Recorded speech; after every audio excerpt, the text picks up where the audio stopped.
Pada malam ini kita akan membahas salah satu di antara 4 yang sempurna ini, dan menurut saya dari 4 ini Khadijah ini luar biasa.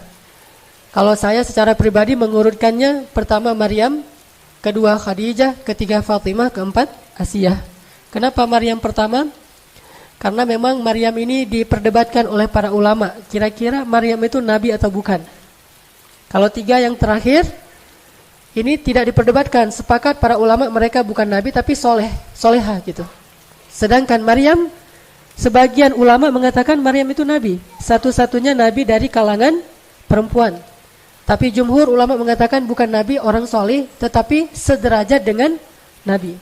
Ini artinya bahwa membahas tentang perempuan-perempuan 4 ini luar biasa. Nggak akan pernah habis teladan yang bisa kita ambil dari mereka semua. Bagaimana dengan Aisyah? Kenapa Aisyah tidak termasuk di antara 4 yang sempurna?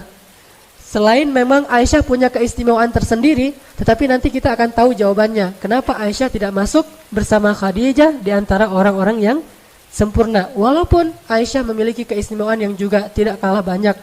Bahkan termasuk salah satu perempuan yang paling dicintai Rasulullah SAW. Kita bicara tentang Ibunda Khadijah. Bagi saya ibunda saya itu adalah semua istri Rasulullah, Khadijah, Aisyah dan seterusnya. Kalau kita pengen tahu bagaimana nuansa cinta dalam rumah tangga Rasul dengan Khadijah, cukup kita tahu gimana dalamnya cinta Rasulullah kepada Khadijah. Itu bukti bahwa Khadijah ini benar-benar berhasil membaiatkan cintanya kepada Rasul. Jadi sekarang kita bahas beberapa contoh kasus bentuk dalamnya cinta Rasulullah kepada Khadijah. Rasulullah itu diberikan 9 bidadari pengganti Khadijah, itu nggak ada satupun yang bisa menggantikan Khadijah. Kalaupun 9-9-nya itu bersatu untuk beramal soleh, berbuat baik, mencintai Rasulullah setulus hati mereka, sama sekali tidak bisa menggantikan perasaan tentang Khadijah di dalam hati Rasulullah SAW. Itu dalam banget tuh. Cinta Rasul kepada Khadijah tuh sangat-sangat dalam, melebihi cinta beliau kepada Aisyah. Dan begitulah hati laki-laki. Hati laki-laki itu Allah jadikan tidak mungkin bertemu 2 cinta secara persis sama dalam hatinya, nggak ada. Makanya Allah mengatakan walan tastati'u an ta'dilu bainan nisa'i walau harastum. Kalian enggak bisa untuk benar-benar adil kepada perempuan walaupun kalian mengusahakannya. Adil dalam ayat ini adalah adil perasaan. Sedangkan di awal surat An-Nisa Allah mengatakan wa in khiftum alla ta'dilu fawahidatan. Kalau kalian khawatir tidak bisa adil, maka satu, adil di dalam ayat itu adalah adil nafkah. Ini kalau kita bahas fikih, ada 2 kali Allah menyebutkan adil di surat An-Nisa. Pertama di awalnya, kedua di tengahnya, yaitu di juz kelima. Adil yang pertama itu artinya adil nafkah.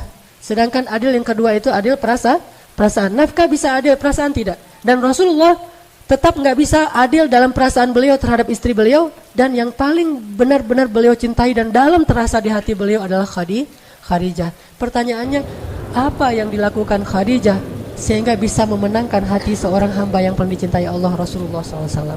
Ini yang harus kita cari tahu, terutama bagi ibu-ibu, gimana memenangkan hati suami. Walaupun mungkin secara fisik Khadijah usianya udah 60 tahun ketika meninggal, 65 tahun. Atau ketika menikah dengan Rasulullah 40 tahun. Sementara Aisyah 9 tahun, 11 tahun, 10 tahun di masa-masa awal menikah dengan Rasulullah, masih muda sekali.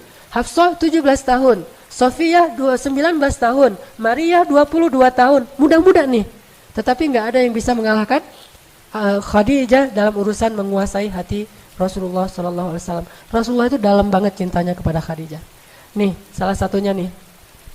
Pernah Rasulullah SAW ketika beliau sedang duduk bersama Aisyah nih, lagi berduaan sama Aisyah, tiba-tiba ada yang ngetuk pintu. Dan terdengarlah suara sepupunya Khadijah yang datang bertamu ke rumah Rasul. Tapi gaya ngomongnya itu mirip Khadijah. Karena dia sepupu mungkin punya gaya ngomong yang sama gitu. Gaya ngomongnya mirip, suaranya mirip.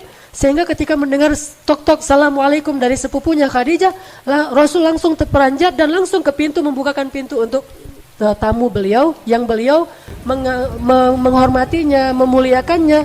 Sebagaimana beliau sangat mencintai dan menghormati Khadijah, sehingga diberikan semua jamuan-jamuan yang terbaik yang dimiliki oleh Rasul untuk sepupu Khadijah. Aisyah ngelihat itu, Rasulullah kalau ke Khadijah, jangankan Khadijahnya, sepupunya yang datang itu Rasulullah tuh bahagia banget. Ini sepupu Khadijah, bangga gitu.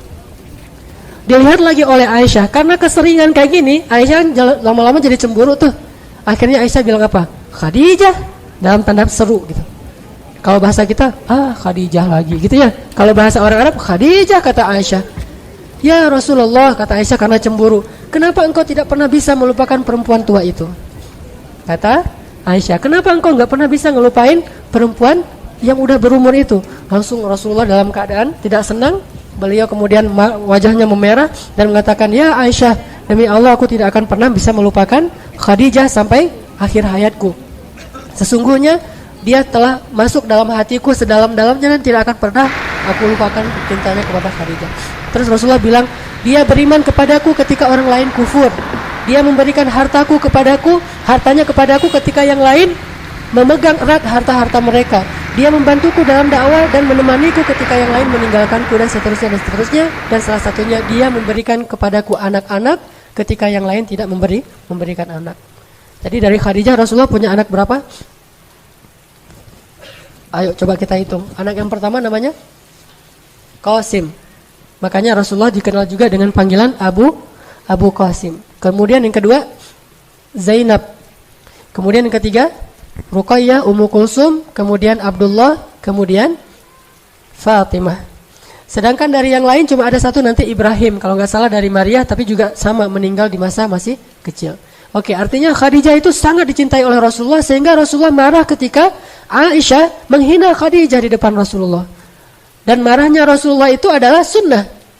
Jadi kita harus tahu bahwa Rasulullah itu marahnya kapan, senangnya kapan, memaafkannya kapan, membalasnya kapan, semua yang dilakukan Rasulullah itu adalah sunnah. Jadi jangan hanya ucapannya yang dianggap sebagai sunnah. Sikap Nabi itu sunnah, dan marahnya Rasul ketika Aisyah menghina Khadijah itu marah yang paling baik. Posisi marah yang paling ideal itu di situ tuh. Tetapi dengan cara tidak mencela, tidak menyakiti, tidak menzalimi istri, tetapi di situ suami marah. Sehingga ketika misalnya ada orang lain yang menghina istri kita, atau ada saudara kita menghina istri kita, atau teman kita menghina istri kita, maka di situ marahnya kita itu ikut sunnah Nabi. Tetapi dengan syarat marah yang beretika, tidak mencela, tidak menyakiti, tidak menzalimi hak-hak orang lain. Dan Rasulullah SAW kadang beliau marah, kadang beliau senang, kadang beliau memaafkan, kadang beliau membalas sesuai dengan haknya. Semua ini adalah sunnah Rasulullah SAW. Ini salah satu contoh bagaimana cintanya Rasulullah kepada Khadijah. Ada lagi yang luar biasa. Ketika terjadi Fathu Makkah, apa arti Fathu Makkah? Ada orang bilang penaklukan kota Makkah, bukan. Pembebasan kota Makkah, karena Rasulullah tidak menaklukkan siapa-siapa. Pembebasan kota Makkah. Ketika terjadi pembebasan kota Makkah, Fathu Makkah, itu semua sahabat itu pulang ke rumah-rumah mereka masing-masing. Sahabat Muhajirin, Utsman pulang ke rumahnya, Umar pulang ke rumahnya, Abu Bakar pulang ke rumahnya, bahkan Ali juga pulang ke rumahnya. Tapi Rasulullah tidak pulang ke rumahnya yang ada di Makkah. Kemana beliau pergi? Beliau pergi jauh ke Ma'lah, dan kemudian beliau membuat tenda persis di sebelah makamnya Khadijah. Di sanalah beliau bermalam selama terjadi Fathu Makkah, di sebelah makamnya Khadijah. Buat tenda di situ. Setelah itu malam-malam beliau nggak mau diganggu, mau berduaan aja dengan Khadijah. Beliau duduk di depan makamnya Khadijah, kemudian beliau bicara kepada Khadijah. Baca nanti sirah Ibnu Hisham, sirah yang paling lengkap tentang Rasulullah SAW. Disebutkan di situ Rasulullah curhat kepada Khadijah sambil menangis di depan makamnya Khadijah. Rasulullah mengatakan, ya Khadijah, sadaqti ya Khadijah, sadaqti. Kamu benar ya Khadijah, kamu benar. Apa yang kamu ucapkan dulu tuh benar banget. Apa yang dibenarkan oleh Rasulullah tentang Khadijah? Dulu ketika awal dakwah Nabi lakukan di Makkah, Rasulullah itu kan dicela, dihina, dimusuhi. Khadijah bilang apa? Ya Rasulullah, demi Allah, jangan khawatir. Sesungguhnya Allah pasti akan memenangkan agama ini, dan Allah tidak akan mengecewakan engkau.